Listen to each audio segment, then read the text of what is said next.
Film hari ini adalah tentang wanita penggoda yang bunuh diri, lalu penyewa rumah malah yang kena getahnya. Tapi, akhir kisahnya membuat tercengang. Jay adalah penulis terkenal. Ia digandrungi fans wanita. Di mata para fans, ia adalah pria berharisma, kaya, romantis, dan penyayang. Ia suami idaman para wanita. Jay kaya raya berkat ketenarannya. Ia punya puluhan apartemen. Benar-benar pria yang sempurna. Tapi, kehidupan pernikahannya tak seindah tulisannya. Jay yang karismatik dan lembut membuatnya mudah mendapatkan wanita. Istrinya, Jiaki, adalah teman semanya. Setelah menikah, hubungan mereka sangat hambar. Setiap hari kerjaannya hanya nonton. Jiaki tak mau bersih-bersih. Bahkan, menjemput anak di sekolah saja ogah. Jay sudah muak dengan istrinya. Tapi, demi pencitraan sebagai pria sejati, ia tidak menceraikannya. Jay tinggal di komplek apartemen mewah. Di situ ia punya 2 rumah. Lantai 5 dan 6.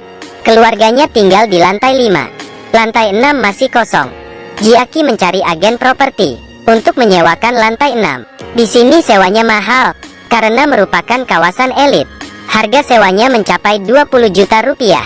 Beberapa hari kemudian, Jay ditelepon agen properti. Ternyata, ada wanita yang ingin menyewa dan ingin bertemu Jay. Saat Jay datang ke lantai 6, ia melihat wanita seksi, cantik, dan montok yang seperti keturunan blasteran es. Tak lama, wanita ini pergi. Jay melihat kantung belanjanya ketinggalan. Saat dibuka, ternyata isinya bra. Jay mulai berfantasi.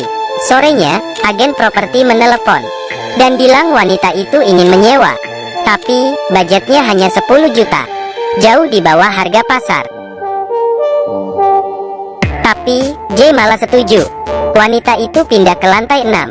Malamnya, ia mentransfer uang sewa ke Jay. Tapi, hanya 5 juta. Jay meneleponnya. Wanita itu bilang saldo di tabungannya habis. Tapi, ia punya uang tunai dan menyuruh Jay mengambilnya. Jay berpikir, ada apa ini? Apa ia digoda? Jay datang ke lantai 6 dengan curiga. Wanita itu bernama Nana dan merupakan agen asuransi. Jay terpana melihatnya karena pakaian Nana yang nyaris tembus pandang. Dengan manja, Nana bilang uangnya tidak cukup. Apa bisa membayarnya dengan cara lain? Jay langsung mengerti. Ia langsung meniduri Nana. Setiap Jay punya kesempatan, ia akan mencari Nana. Jay menganggap Jiaki seperti angin lalu. Beberapa hari kemudian, Nana meminta Jay untuk menggratiskan biaya sewanya. Jay agak ragu. Ia tak butuh uang. Tapi, kalau begini terus, hubungan mereka akan berubah. Tapi, saat melihat tubuh Nana yang hot, ia setuju. Tapi, makin lama, Nana makin rakus. Ia minta jatah bulanan 20 juta sebagai simpanan Jay. Jay tidak berpikir panjang karena sudah tergila-gila dengan Nana. Saat Jiaki keluar, Jay menyelundupkan Nana ke rumah. Setelah Jiaki pulang, Nana makin kurang ajar. Ia minta 20 juta setiap kali Jay menidurinya. Kalau begini terus, Jay pasti bangkrut. Jay lalu minta putus dan kembali ke keluarganya.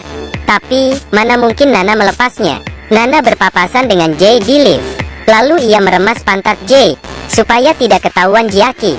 Jay membiarkannya karena Jay bersikap bodoh amat. Nana pergi ke sekolah dan menjemput anaknya. Ini adalah peringatan. Jay tak tahan lagi. Ia berdiskusi dengan Nana. Nana bilang ia ingin 10 miliar. Baru akan pergi dari sini. Nana bilang ia punya rekaman mereka. Kalau Jay menolak, maka ia akan menyebarkan rekamannya supaya reputasi Jay hancur. Nana memberi Jay 5 hari untuk mengambil uangnya. Jay pulang ke rumah dan melihat Jiaki memukuli anaknya. Entah mengapa, Jiaki menjadi sangat temperamen. Tapi, Jay juga sedang pusing. Ia tidak bisa menghibur Jiaki. Beberapa hari kemudian, Nana minta uang. Jay bilang besok malam jam 9 ia akan memberikan uangnya. Esoknya, jam 9 malam, Nana ditemukan tewas bunuh diri. Jiaki histeris karena syok. Jay menyuruhnya pergi ke Kanada. Setelah urusan ini selesai, ia bisa pulang. Polisi langsung menyelidiki kasus ini berdasarkan SMS di ponsel Nana dan rekaman di lift. Polisi menetapkan Jay sebagai tersangka. Polisi mencurigai Jay selingkuh dengan Nana. Jay tentu mengelak. Tapi, saat polisi menunjukkan rekaman di lift, Jay tak bisa berkata apa-apa dan akhirnya mengaku kalau Nana adalah pacarnya. Karena tak tahan diinterogasi, akhirnya Jay mengaku kalau ia membunuh Nana. Polisi mencatat pengakuannya. Esoknya, Jay akan dituntut.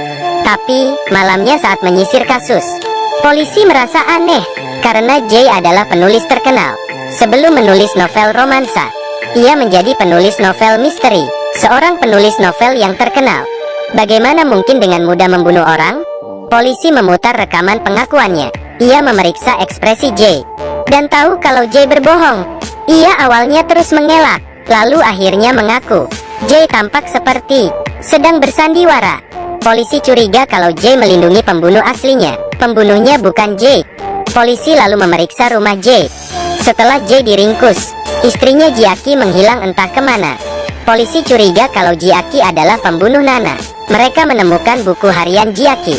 Di buku itu, terdapat kisah yang lain. Ternyata, Jiaki sudah mengetahui perselingkuhan Jay dan Nana. Jiaki bersumpah akan menghabisi wanita sialan itu. Jiaki juga punya penyakit mental serius. Jadi, ia harus rutin periksa. Polisi menemui dokter Jiaki untuk membuktikan hal itu. Ternyata, semua bukti mengarah kepada Jiaki. Polisi melacak ponsel Jiaki dan segera menangkapnya. Jiaki lalu diinterogasi. Ia sangat ketakutan dan bilang kalau dirinya dijebak. Jiaki bilang, Jaylah pelakunya. Polisi akhirnya mengambil bukti berupa serat pakaian yang ditemukan di tubuh Nana. Serat pakaian ini berasal dari pakaian Jiaki. Polisi membacakan buku hariannya sebagai bukti terkuat. Tapi, Jiaki menyangkalnya. Polisi mulai curiga. Jiaki tampaknya memang bukan pembunuhnya. Demi mencari kebenaran, polisi melepas mereka berdua dan diam-diam membuntutinya. Setelah dilepas, keduanya tampak tenang, seperti tidak terjadi apa-apa. Esoknya, mereka pergi belanja. Jiaki memberi Jay sebotol air. Polisi segera membuntuti mereka. Tapi, di tengah jalan ada truk yang menerobos lampu merah. Polisi terpaksa berhenti dan kehilangan jejak. Sementara itu, Jay siuman. Ternyata, Jiaki memberi obat di minumannya. Setelah siuman, Jay diikat di dalam gudang. Jiaki memandangnya dengan tatapan kejam, lalu bertanya kenapa Jay menjebaknya. Ternyata, Jay yang membunuh Nana. Jay memalsukan buku harian dan menyuap dokter membuat diagnosa palsu. Saat diinterogasi sebelumnya, Jay sengaja memalsukan ekspresinya dengan arahan Jay. Polisi yang sok pintar akhirnya mencurigai Jiaki. Nana memerasnya terlalu banyak. Jadi, Jay terpaksa membunuhnya. Lalu, ia mengelapkan baju Jiaki di tubuh Nana supaya ada serat baju Nana menempel di sana. Jay meletakkan papan lontar dan menyetel waktunya.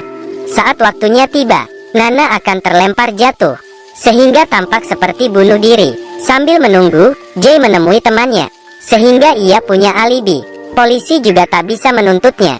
Jiaki tiba-tiba tertawa terbahak-bahak. Ia menyalahkan Jiaki. Kalau saja Jiaki tak mengirim Nana untuk menggodanya, kejadian ini tak akan terjadi. Jiaki tak membantah, karena memang ia yang mengirim Nana. Ia sudah muak dengan kemunafikan Jay. Pernikahan mereka sudah lama mati. Jiaki muak melihat Jay yang dipuja-puja, tapi itu semua cuma pencitraan. Sebenarnya, Jiakilah dalangnya. Ia mengirim Nana untuk memeras Jay dengan rekaman panas dan mengambil hartanya. Tapi, ia tak mengira Jay akan membunuh Nana dan merusak rencananya. Jiaki lalu menyuruh Jay tanda tangan di surat wasiat. Ia akan membunuh Jay dan menguasai warisannya. Jay tentu tak mau. Jiaki meremukkan kaki Jay dengan palu. Jay disiksa hingga sekarat.